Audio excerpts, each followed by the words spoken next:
पंढरपुरातील भक्त निवास शिरोळ तालुक्यातील वारकऱ्यांसाठी मोठा आधार ठरेल. आमदार यड्रावकरांची माहिती. घोसरवाडच्या वारकऱ्यांचा पुढाकार. पंढरपुरात हक्काच्या जागेवर भक्त निवासाचं भूमिपूजन.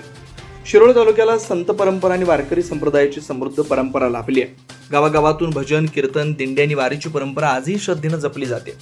या परंपरेचा वारसा पुढे नेत वाडच्या वारकऱ्यांनी श्री क्षेत्र पंढरपूर इथं हक्काची जागा घेऊन भक्तनिवास उभारण्याचा घेतलेला पुढाकार कौतुकास्पद आहे. हा भक्तनिवास शिरोळ तालुक्यातील वारकऱ्यांसाठी मोठा आधार ठरणार आहे. त्यासाठी माझ्याकडून 1 लाख रुपयांची देणगी देतोय. तसेच CSR फंडातून या भक्तनिवासासाठी निधी मिळवून देण्यासाठी प्रयत्न करणार असून यापुढे आवश्यक ते सहकार्य करू असं प्रतिपादन आमदार डॉक्टर राजेंद्र पाटील यड्रावकर यांनी केलं.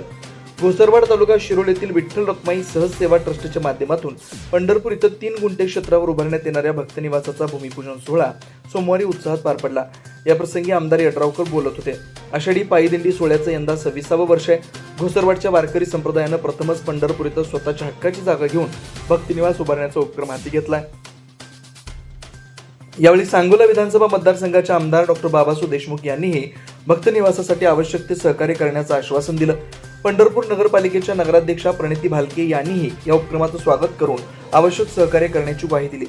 पश्चिम महाराष्ट्र देवस्थान समितीचे सचिव शिवराज नाईकवाडे, जिल्हा परिषद सदस्य उत्तरादेवी शिंदे, पंचायत समितीचे सभापती मिलिंद कुरणे, पंचायत समिती सदस्य बाबासू वनकोरे, अविनाश पाटील, विजितसिंह शिंदे सरकार, सरपंच साहेबराव साबळे, कासेगावचे सरपंच शोभाताई भोसले, कासेगावचे ग्रामसेवक सुजाता भोसले, सिद्धराज शिंदे सरकार, घोसरवाड येथील विठ्ठल रखुमाई सहज सेवा ट्रस्टचे अध्यक्ष कल्लाप्पा पुजारी, उपाध्यक्ष बाबासू पुजारी, सर्व संचालक वारकरी मोठ्या संख्येने उपस्थित होते.